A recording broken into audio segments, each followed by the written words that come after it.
Sa susunod na linggo, inaasang magsasampa na ng kaso sa iba't ibang korte ang Department of Justice kaugnay sa missing sabongeros.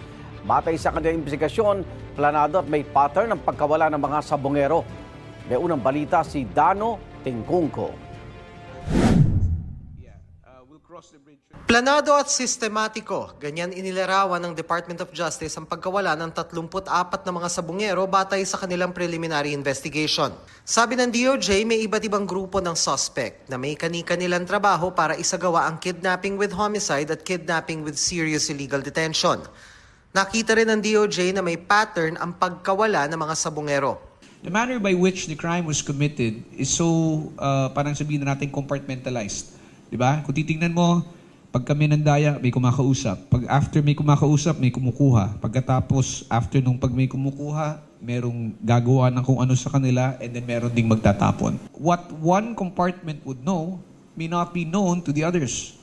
Naging malaking tulong daw sa pagtagpi-tagpi sa pangyayari ang mga testimonya ng magkapatid na Juliet Elakim Patidongan. Si Julie Patidongan na sa GMA Integrated News unang isiniwalat ang kanyang mga nalalaman mula sa umano'y panyonyope o pandaraya hanggang sa pagtawag sa mga suspect na pulis na siyang magdadala sa kanila sa isang lugar. Ang kapatid niyang si Elakim, sinabing nakita niya mismo ang pagpapahirap at pagtapon sa mga biktima. Sa testimonya ng dalawa, nakasandal ang mga kasong isasampa sa negosyanteng si Charlie Atong Ang at 21 ibang suspect. Sabi ng DOJ, dismiss na ang lahat ng reklamo laban sa magkapatid na Patidongan na kapwa tinanggap sa Witness Protection Program at tatayong state witness. There is corroboration on the statements of Julie Patidongan by the statement of his brother.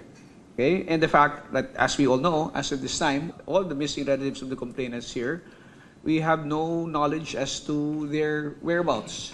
Sabi ni Prosecutor General Richard Padulyon, gamit ang testimonya ng mga Patidongan tatayo ang mga kaso na para sa mahigit 20 sa 34 na missing sabongero.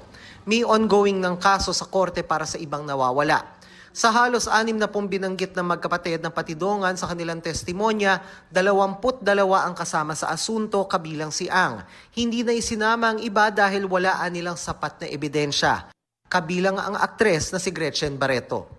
Hindi pa kasama sa mga ebidensya ng DOJ ang mga butong nakuha sa Taal Lake dahil wala pang resulta ang DNA testing. Sa susunod na linggo, inaasahang isasampa ng DOJ ang mga kaso sa iba't ibang korte. Balak din daw nilang hilingin sa court administrator na i-consolidate ang mga ito. Ito ang unang balita, Dano Tingkungko para sa GMA Integrated News. Igan, mauna ka sa mga balita, mag-subscribe na sa GMA Integrated News sa YouTube para sa iba't ibang ulat sa ating bansa.